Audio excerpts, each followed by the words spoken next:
Understanding the genre and style of a narrative will help us give us an understanding of the type of features we need to be aware of that are presented by the author as they create their text. That Dickens entitled his piece A Christmas Carol gives light into the understanding of how he wants his text to be perceived, and that is in a light way that is musical and joyful. A Christmas Carol kicked off a number of books in a series of Christmas themed books by Dickens, including titles such as The Chimes, The Battle of Life, and The Haunted Man. There is a morality that is upheld by Dickens in his creation of the text by the rewarding of good characters such as the Cratchits, as well as the exposing of evil. What this means essentially is that we have a happily ever after type ending. However, there are some things that do not get resolved, such as the children of want and ignorance.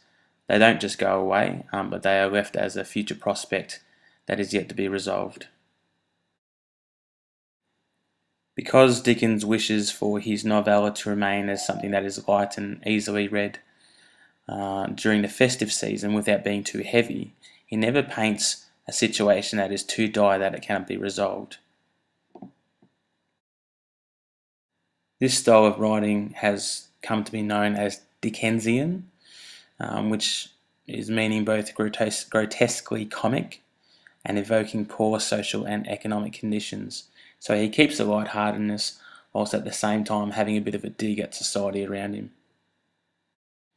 Dickens, along with many other people in Victorian England, were fond of melodrama, which is a type of narrative that deals with sentimental themes, though their characters are unrealistic because they are larger than life, and the situations that they encounter are quite fantastical and removed from reality. By producing an allegory style of narrative, an author may offer a social criticism of society, of specific people, by creating characters as a representation of that society or of those people. If we consider in A Christmas Carol what Scrooge represents, his attitude reflecting that of society, especially the upper class, and their attitude towards the poor. And then we have the supernatural element of the text, this Gothic influence upon the writing. It is quite scary at times when we consider what Scrooge went through and his reaction to it, but it's also an opportunity for humour, keeping it light with the opportunity for people to read it at Christmas time. The very discussion at the beginning of the text of how dead Marley was is evidence of this. It also gives an opportunity for this Gothic genre to be intertwined with the mundane aspects of life. But because it's Gothic, it automatically allows the opportunity for the supernatural to happen. The Gothic genre is also juxtaposed against reality. In staves 1 and 5 we see Scrooge's real life, and we compare that with staves 2, 3 and 4 and his ghostly journeys.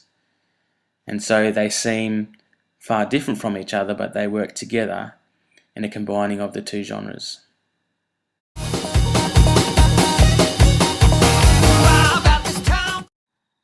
The way in which a text is structured also gives us an understanding of what our focus is meant to be on, and also allows an author to flow between and through ideas in the rest of the text.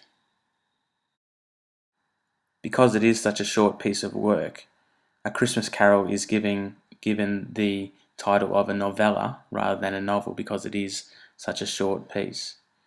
Critics actually slam this style of writing for its brevity and its inability to allow characters to be positively created and for the plot to be have any interest in engaging element.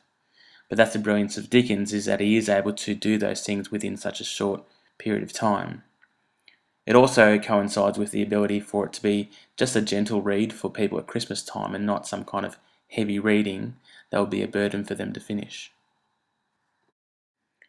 Although it would appear as a simple linear narrative, that is, beginning with events at the present time and then ending with events as they have unfolded, the very nature of trying to get through all 3 visits from ghosts in one night means that it is quite a hasty experience, but also going back in time and forward in time allows this supernatural element of time travel to kick in. What we also understand though is that the disjointed sequences of events comes into play and adds to this element of the unknown. Ghosts 1 and 2 both appear at 1 o'clock in the morning, although they are painted as being 2 separate events, one after the other. And by the time that the third ghost comes around, that appears at midnight, almost as if going back in time.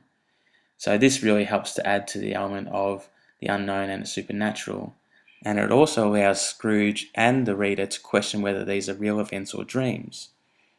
But because there is certain links to reality, the supernatural is again something that comes to the fore. In keeping with the allegorical nature of the novella, social criticism does play a huge part. However, because there is a desire for the narrative to be something that is quite light-hearted, there is the structure of interspersing the social criticism with the light-hearted humour so as not to become too heavy for the reader. Accordingly, to keep in step with the title of this text, which is A Christmas Carol, Dickens has structured his writing not in chapters but in staves, which is a musical element. So trying to still draw on that element of joy and laughter at Christmas time by structuring the book as such. Staves 1 and 5 are Scrooge's life. Scrooge's life before his journey with the spirits and his life afterwards as it has been affected. Staves 2, 3 and 4 therefore encapsulate the journey and are really the middle and the crux of this text. And then right smack bang in the middle, in stave 3, we have the Ghost of Christmas Present, who's quite a jovial fellow and joyous and bringing that festive tone. But this comes right before the Voiceless Future, where the Ghost of Christmas Yet to Come offers no narrative to Scrooge as he goes along. And after this bleak picture of the future, we have the final stave, which is really offering hope to Scrooge and to the reader that there is opportunity for transformation, there is opportunity for redemption. And so that is what we're left with, this picture of someone who is reformed and the opportunity to take real joy in Christmas time.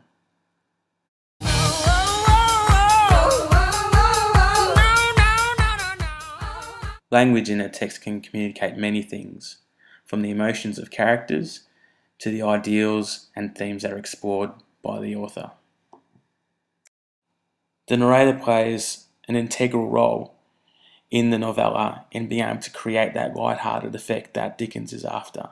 He's quite jovial in his tone, and his element of conversation with the reader allows them to feel as if they're just there going on the many tangents that he takes them on. What it doesn't do is prepare the reader for what is to come and the elements of sheer terror that Scrooge experiences through the supernatural theme.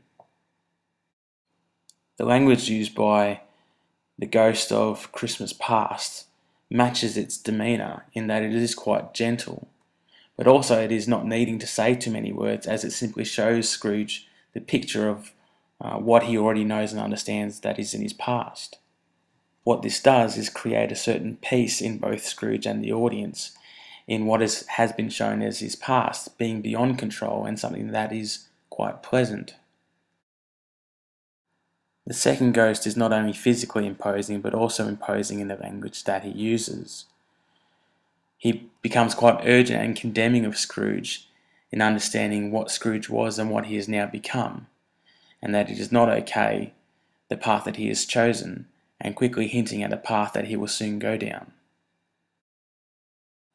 The Ghost of Christmas Yet to Come is quite powerful regardless of the fact that it doesn't say anything.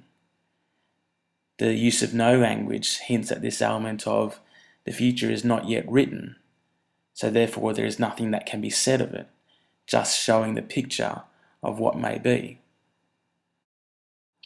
And then we have the language of Scrooge himself. To begin with, he is quite short with people and very gruff. He doesn't have time for people because they are a nuisance. He uses phrases such as bah humbug, as if anyone of any serious note should consider the joys of Christmas. His responses to people are often characterised by growls or snarls at them, as if they were animals rather than human beings. But his language after his journeys with each ghost changes and becomes something that is less sinister and more light-hearted. He is joyous, he laughs a lot, and that is what characterises his responses now. And the very fact that he uses metaphor and simile shows the understanding that he's really enjoying communicating with people.